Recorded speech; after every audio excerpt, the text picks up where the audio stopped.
Hey guys, so I wanted to make a quick video to just kind of explain how Squish Cancel works, what it is, and why it is potentially useful.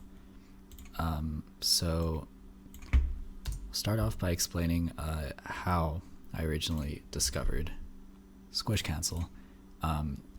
This was back in the day when we were thinking about bully battery. Not gonna try that.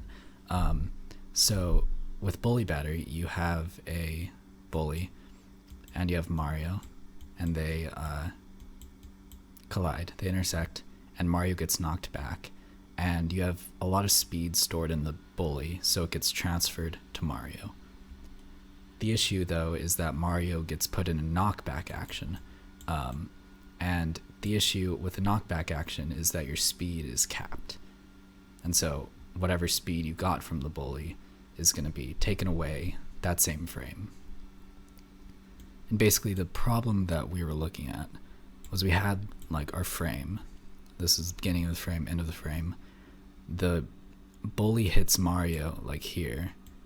So you get the KB and the speed right here. And then later in the frame, as soon as the knockback action executes, the cap is enforced. So really we just have like this period of time in the frame, not even a full frame.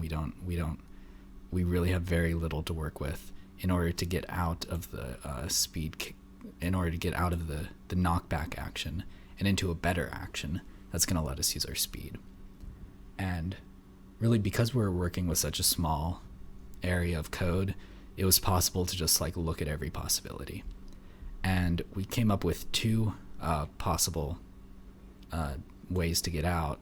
One of them is by entering water, and for LLL that works great because there's water.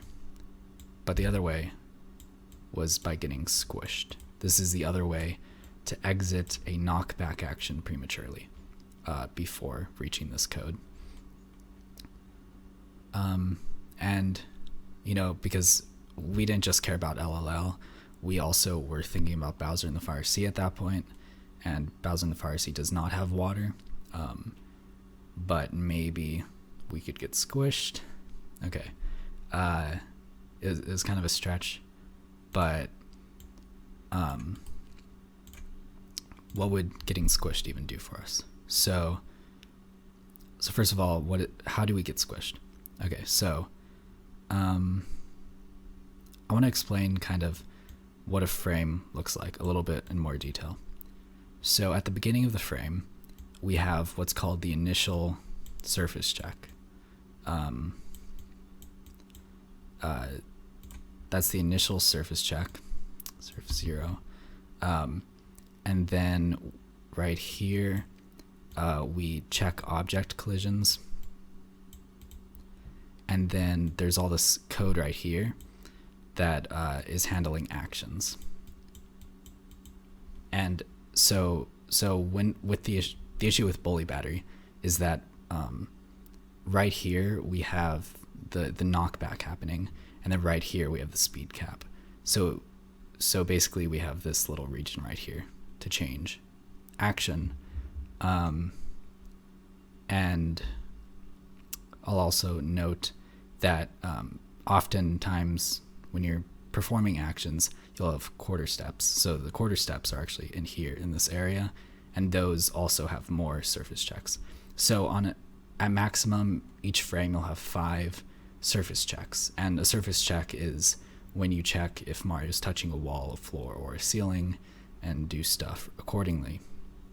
Now normally, say when you're working with Pedro spots, you actually care about these surface checks, the ones later in the frame. And so, for example, you could use a bomb to push you into a Pedro spot because this happens first. But when we're talking about squishing, we care about the initial surface check. So just keep that in mind, because that's an issue. Because anything, if we care about bully battery, anything that we do using squishing is going to kind of have to happen before the bully pushes us. That's not that important, but just worth noting, I guess. So what exactly does it mean to get squished? So I should point out that there are kind of two ways to get squished in SM64. There's one where you like if you just fall off a cliff, you don't get squished at the bottom, but you'll still be able to move around and stuff. That's not what we're talking about. The squish that we care about is when you're between a floor and a ceiling, and Mario just kind of gets squished there, and he's not able to move at all, and eventually the game will detect that you're kind of soft locked, and it'll kill Mario. So that's what we're working with. Now the way that the game detects this situation is in that initial surface check, it'll find Mario's referenced floor and referenced ceiling, and I'll explain what those are in a second, but it'll check if those are within 150 of each other. So basically the reference floor is the floor underneath Mario. The reference ceiling is supposed to be the ceiling above Mario, and if that space is less than 150, then it'll squish Mario. So that's sort of the case they were looking for. But the way it finds reference floors and ceilings is a bit weird, because it turns out that if Mario is up here, like way above here, and I should note, like, this is a ceiling, this is a floor, still a floor, this is a ceiling. So Mario is actually above the ceiling and above the floor. So the way it'll find Mario's reference floor is it'll start at Mario and look downward to find his floor. And it'll find this one because ceilings are not floors. And then instead of looking up from Mario to find his ceiling, it'll look up from the floor. And so actually, if you're in this situation, the Mario's reference floor will be this, and his ceiling will be this. And if these are less than 150, then it will detect a squish. There is one other condition: the floor or the ceiling has to belong to an object. So in other words, these can't be like static surfaces. They have to belong to like a platform, basically, or a thwomp or something. So this is kind of the case that we care more about. This is the case that probably matters more for Bowser in the Fire Sea, for Bully Battery, but this is the much cooler case. So let's just talk a bit about how you can do this, because there's an issue that this ceiling extends upward, the ceiling hitbox, so you're not really supposed to be in this area. You're not supposed to be able to get in here. You're above the ceiling. But you can get in there, and there's a few ways you could imagine doing that. The obvious is just, why couldn't Mario just move into it? The reason is that when you take quarter steps, it'll just cancel the quarter steps, so it won't let you in. You'll bonk. Another way you could suggest is getting pushed in by an object, but remember the like frame line I showed earlier where you have the object collision checks happening after the initial surface check. So that kind of hurts this situation. The object will not be able to push you. It will, but it won't happen in time. This squish check will happen first, and then the object will push you into the ceiling.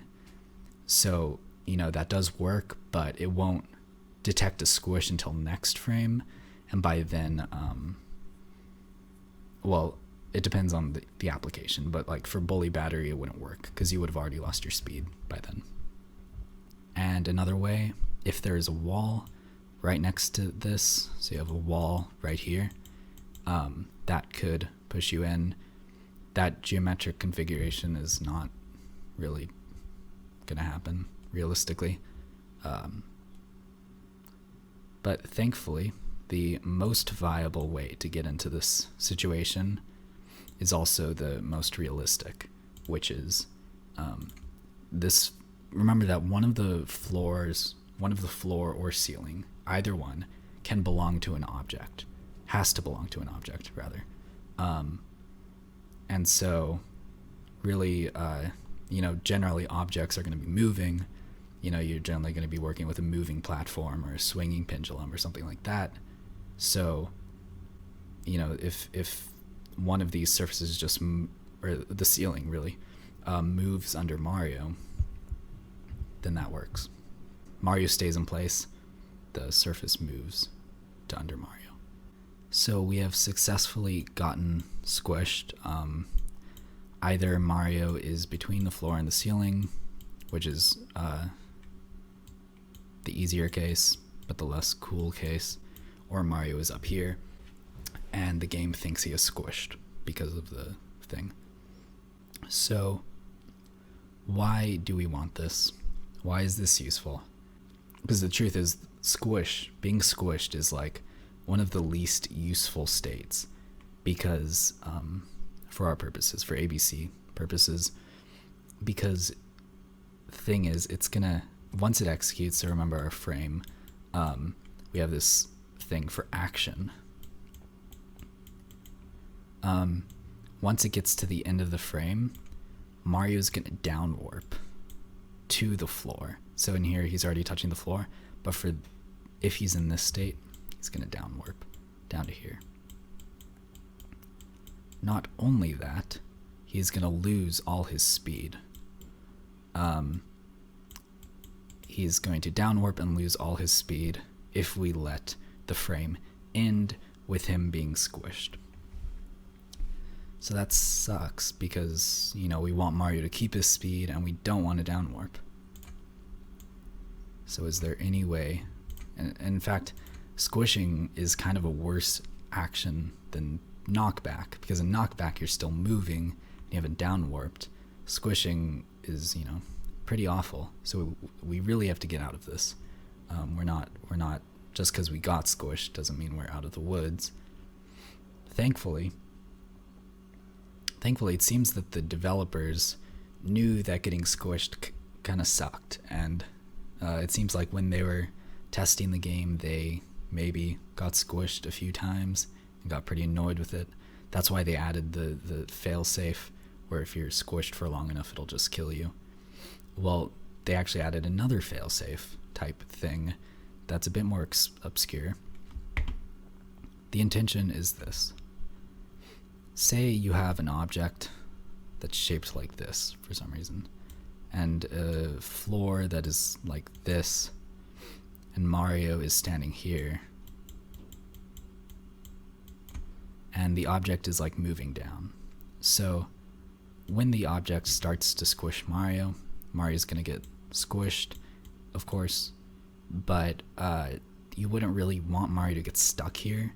You would want him to actually move this way and get unstuck, right? This situation doesn't really happen in the game, as far as I'm aware, but they programmed it. They programmed it to push Mario, or try to push Mario, in this situation. So what is this situation? So this is what we call the steep surface condition. And it happens when either the floor or the ceiling squishing Mario has normal y component smaller in value than 0.5. So that's a pretty steep, that's just saying that it's a steep floor or a steep ceiling. So like there's this situation, but you could also have this situation where Mario's stuck in here and it tries to push him out this way. And when the game detects that you're in this situation where either your floor or your ceiling are very steep, it'll try to push Mario away from the steep surface. So it's 2D, but it's it's pushing him left. So in 3D, it would just push him away from the surface. But that's not enough, because if you did activate this steep surface check, what's going to end up happening is it's going to push him, and even if he is no longer stuck, even if he's no longer squished, because now this is greater than 150, he's not going to get unsquished yet. He's going to get unsquished next frame, but at the end of this frame, he's still going to be squished right here, and that means he's going to down warp, and it'll kill his speed. So not good. We're not done yet. Thankfully, they did something weird. They added another check. Basically, if Mario is squished with a steep surface, with a steep ceiling or a steep floor, and he is right next to an edge, so it'll push him outward, and he'll now be off the edge. He'll now be in the air. In this very specific case, again, moving with 10 speed, in this very specific case, for some reason, the programmers thought this was important enough of a case that they would actually handle it specially. And when this happens, they'll put him in idle. The idle action.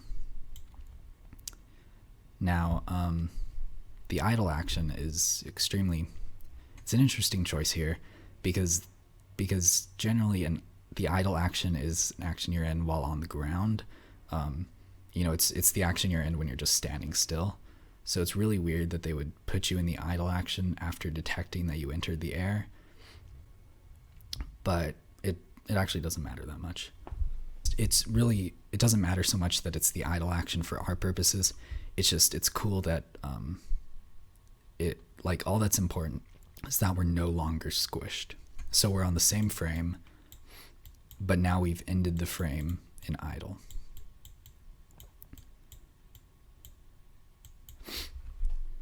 Great. So what does it mean to end the frame in idle? That means that next frame we can jump, we can pretty much just jump or fall. So either we'll enter free fall, or we can jump. And from either of those positions, we can, here we can ground pound, here we can dive, here we jump. Okay, let's look at what happens now when we are above the squish spot, meaning that we have triggered it remotely. So here's our squish spot. Here's Mario. We are above the squish spot. But the game has still decided that he is squished because his reference floor down here is less than 150 units away from his reference ceiling up here. And furthermore, it has decided that our ceiling is steep. And so what it's going to do is it's going to push Mario with 10 speed this way, 10 times. Obviously, it's 10 times the floor's normal Y, so it's 10 speed, but less de facto speed. And remember, the other condition is that he has to end in the air. Now, he is pretty much definitely going to end in the air here. Like, you don't need a ledge because he's just in the air already to begin with. So, of course, he's going to end up in the air. And so the game is going to, once it moves him those 10 units, or 10 or less units, it's going to put him in idle. And from there, you can jump, you can ground pound, whatever you want. And we can do this repeatedly and potentially gain height. Okay. So what are some of the uses? I mentioned bully battery. So you may want to suggest, in Bowser and the Fire Sea, we have the pole.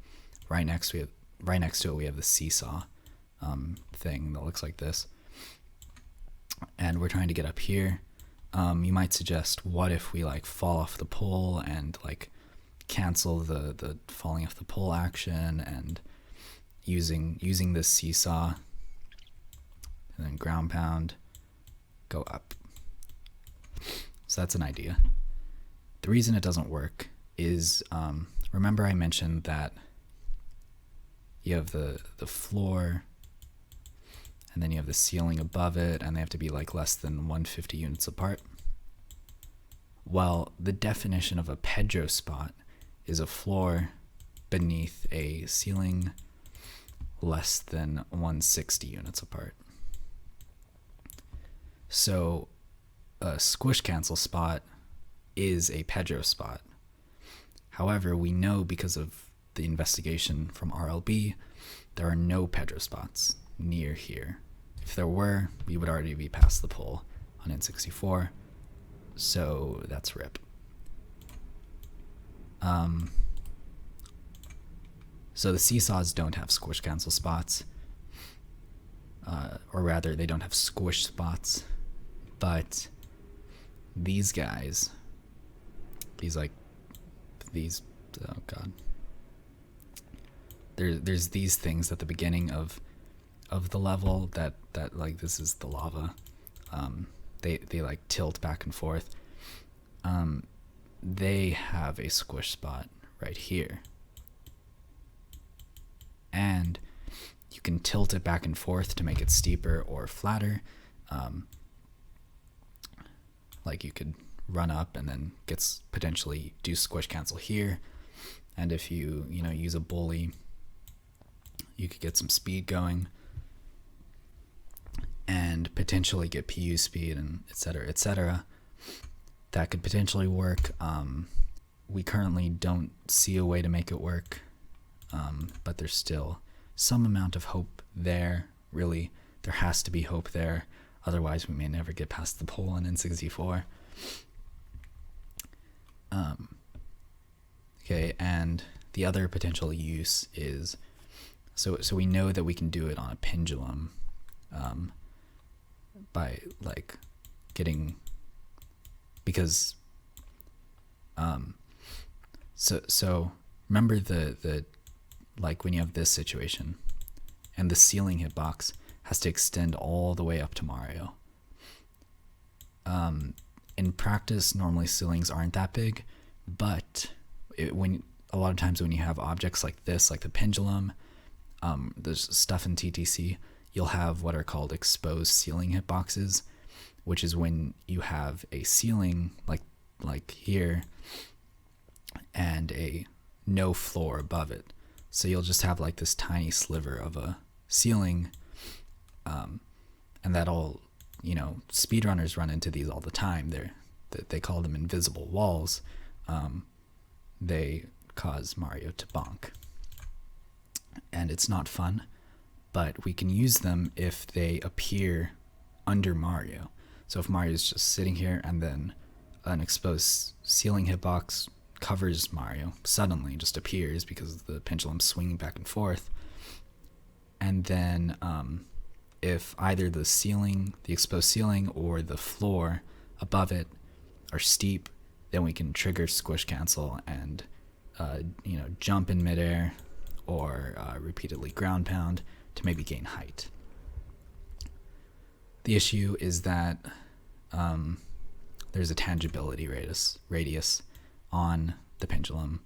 So you have this like tangibility radius. It's centered at the tip of the pendulum, and if we leave this radius, then the floors and ceilings on the pendulum will disappear, and so we won't be able to use them for Squish Cancel. So we can't just keep going up and up, unfortunately.